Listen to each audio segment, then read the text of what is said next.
This is TGP Nominal. I have been asked this question.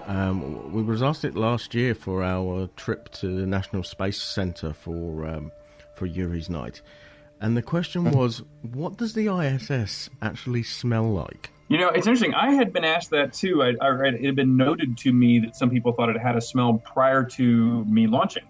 And so I went there prepared to notice that moment, to try to pay attention during that transition. To be honest, in my case, I didn't smell anything unusual as I crossed that border. There's reason to believe that it should have an odor because it's a completely closed can of air that, a lot of sweaty, stinky people are moving around in. And there is no shower, and the bathroom facilities are terrible. And even the place people wash themselves, which is you do with just a moist towel, and you brush your teeth with a bottle of water to swizzle stuff around in your mouth, and then you spit it out into the leftover moist towel in a little plastic bag of trash, which also tends to put sputum around in the room and on the walls. And then mold grows in the places where people have cleaned themselves. The walls are a bit moldy. And so there's lots of good reasons to think that this place would not smell the best, or at least off in some odd way. But that air is filtered, multiple times a day through very incredible levels of scrubbing. Pure oxygen is put back in every day that is split out of the water. Not only is the CO2, of course, scrubbed, but with it, basically any other chemical that's in the air. I found the air quality on board to be perfect, and I found no odors, offensive or otherwise, presence on the space station. Though some have expressed differently than I have. Because it takes me back to you talking about the facilities on board and the talks that you've given in the past about the. Shall we just say the toothpaste scenario? Exactly. And toothpaste. The toothpaste scenario, the toothpaste analogy for solid waste disposal in the bathroom, I think is a very good one. I think it's quite accurate. That but I'd be happy to retell, or we can let your audience look it up. That's fine if you want to go over it again, because the first time I heard it, I was almost in hysterics. The first time I heard this. I don't know that I've heard the story, so I need to hear this. All right. So if you think of the toilet on the space station, millions of dollars has been spent on the development of space toilets down through the years, and yet no toilet so far does anyone think is any better than one of these oldest Russian-invented toilets, which is what they use on the space station. And even the more recent U.S. toilet is really, they purchased that toilet from the Russians and made some enhancements to its recycling capability. But the fundamental operation of the toilet has been unchanged now for some years. And, if you're going to use the bathroom, there's really two types of, reasons you would go in. There's liquid waste and solid waste. And I'll skip past the technical aspects of turning on and off the toilet, which is complicated. You can't just walk in, open the lid, use it, flush it, and close the lid. In this case, you've got to turn on a whole sequence of power, and you have to spin up some pumps, and you have to prime those pumps with some special fluids. And anyway, there's a whole checklist of on and a whole checklist of off.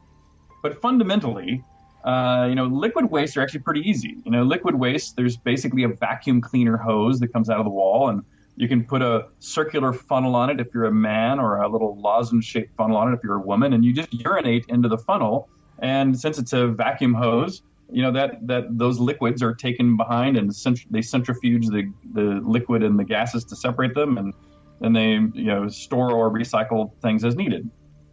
So that works fine. It's the solid waste that's a problem.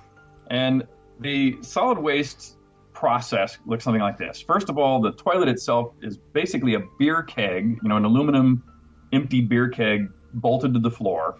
And on top of that is a shoebox-sized toilet seat. And the vacuum hose, similar to the one you would urinate into, is connected to the bottom of that beer keg. And when you lift the lid on the toilet seat, you see a Coke can-sized hole with a plastic insert in it that is held onto the top of the hole by a rubber band.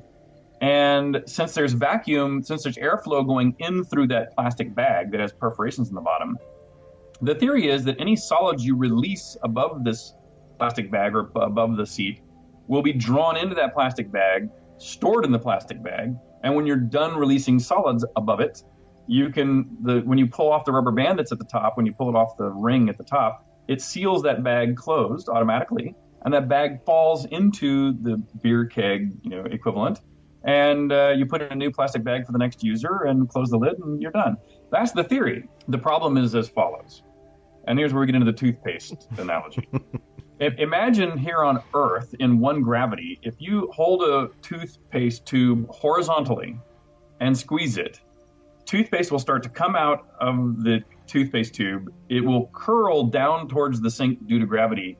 And when enough of it is hanging out, gravity will pull it off of the toothpaste tube and it will plop into the sink. But if you do that same experiment in space with a toothpaste tube, you'll squeeze it and some will come out of the tube. Just stay there. You'll squeeze it some more will come out of the tube, and it will just stay there. Squeeze some more will come out of the tube, and now you have a long string of it coming out of the tube, but it'll just stay there. And if you try to move the toothpaste tube, you're going to drag that toothpaste that's hanging off of it with you. And that's the problem, that if you sit now imagine using that metaphor for your own body sitting above the toilet seat. Well, and there's one more very important point to put in, which is on Earth, when you walk around all day, your body movement in gravity helps your intestines function.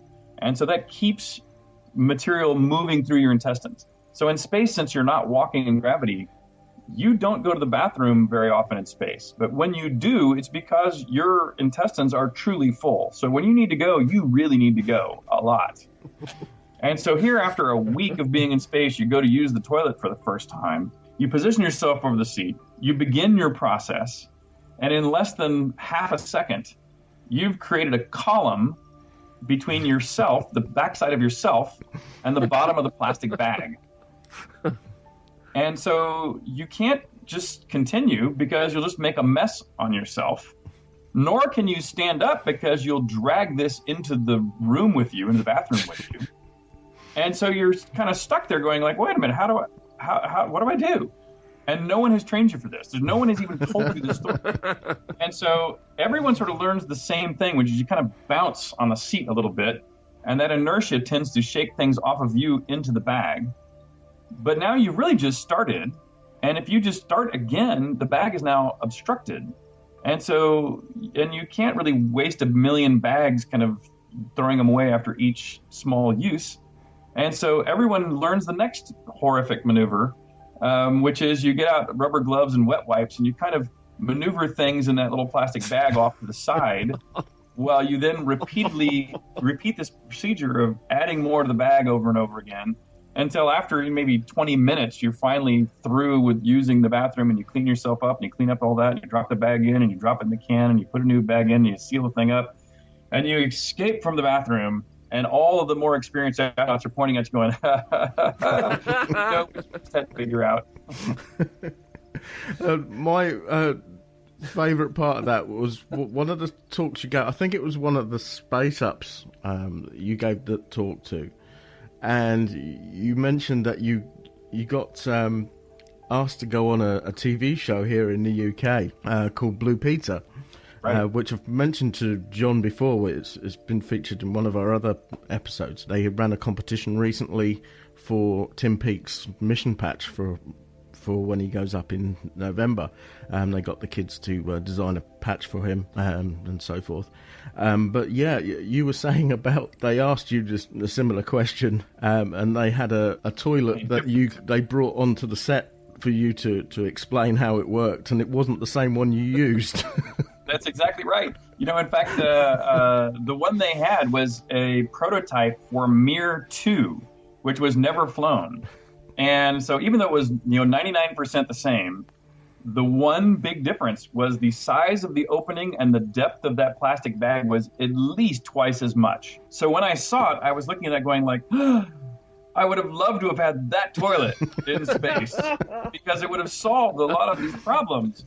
And yet I was in the middle of a live Blue Peter broadcast, and so I really couldn't stop right there in real time and explain my overjoyedness at seeing this toilet alternative. And so I had to just give it to them cold as if it was exactly the same one that I'd used on orbit. But as soon as the cameras were off, I was like, wow, I need to study this toilet. And we immediately went into telling them about why I thought that that's the toilet that really needs to be in space, is this Mir 2 toilet that, to my knowledge, has never flown.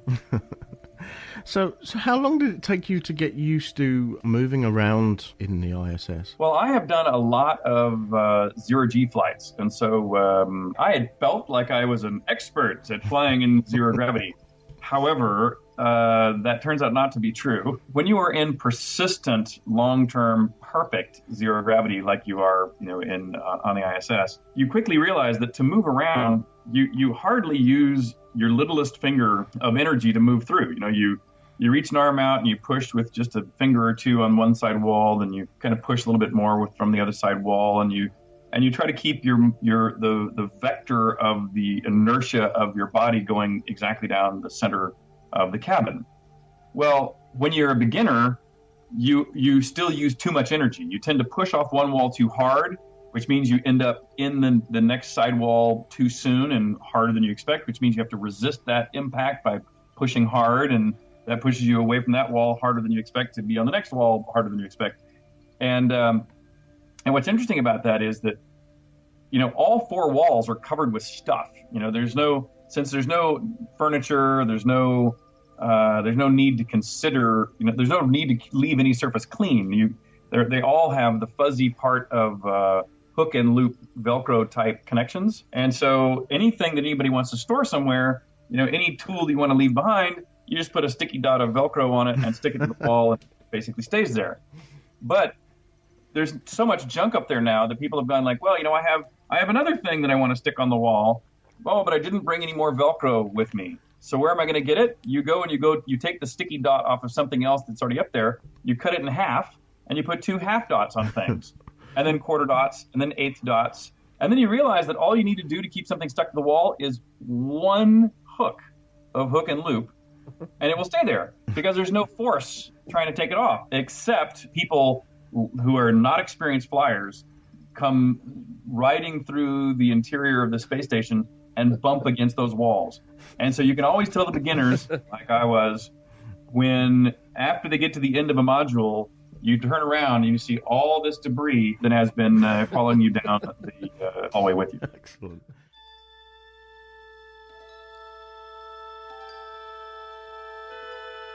Space, the final frontier. These are the voyages of TGP Nominal and its infinite mission to explore space, science, and technology news. To explore the world of sci-fi, comic-cons, and gaming. To boldly go where no podcast has gone before.